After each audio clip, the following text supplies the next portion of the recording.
My name is Kaz and welcome to this ink dev look at the Splash-o-matic. The Splash-o-matic is of course a shooter type weapon. It costs 3900 gold and has stat-wise low range, low damage and a high fire rate.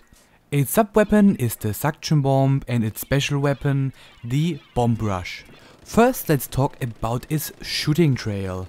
It is a high accuracy weapon, which means it is like the NSAP and has a very narrow shooting trail compared to the Splattershot Junior and the Aerospray.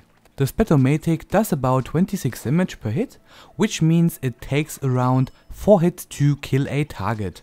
This low damage per hit is a bit troublesome when you are going up against enemies who are using defense up abilities on their gear. One main defense up ability makes it so that you have to shoot your enemy 5 times instead of 4. This of course can be countered by damage ups. With one minor damage up ability you will be able to 4-hit kill them again. Of course, if your enemy has more than one main defense up or even some minor ones, it might be that you will need more damage up abilities. Its TTK or time to kill is pretty consistent in that it takes about 300 milliseconds to kill a target in 1 meter range. This is of course comparable to all the other shooter type weapons, which take about the same amount of time, but of course sometimes the less accurate weapons take a little bit more because of their spray, like for example the Aerospray.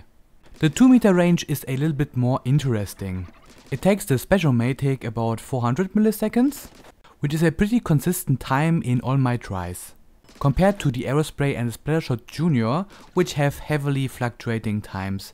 The Aerospray sits around 500 to 900 milliseconds and the Splattershot Junior between 500 to even 1500 milliseconds. The NSAP of course is around the 400 milliseconds time because this is also a very accurate weapon. Last but not least, let's talk about its role in combat.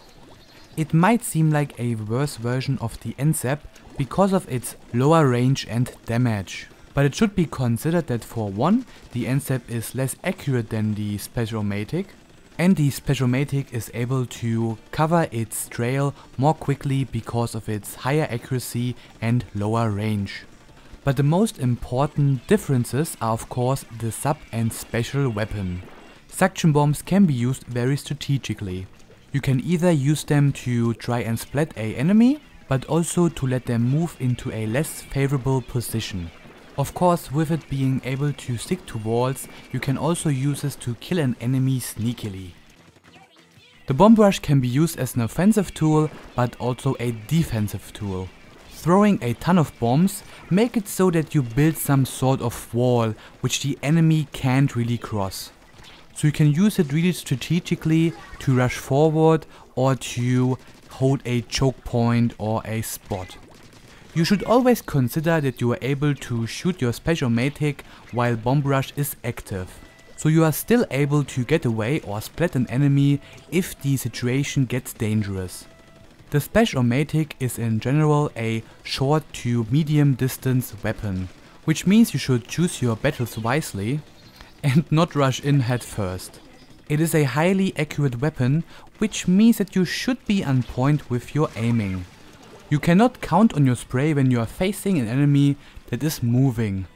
But if you are able to aim well, you will have a very deadly weapon, which has the most consistent TTK of all fast shooting and high mobility weapons. I hope that you liked this ink dev look at the Splash-o-matic. My name is Kaz and I hopefully see you next time.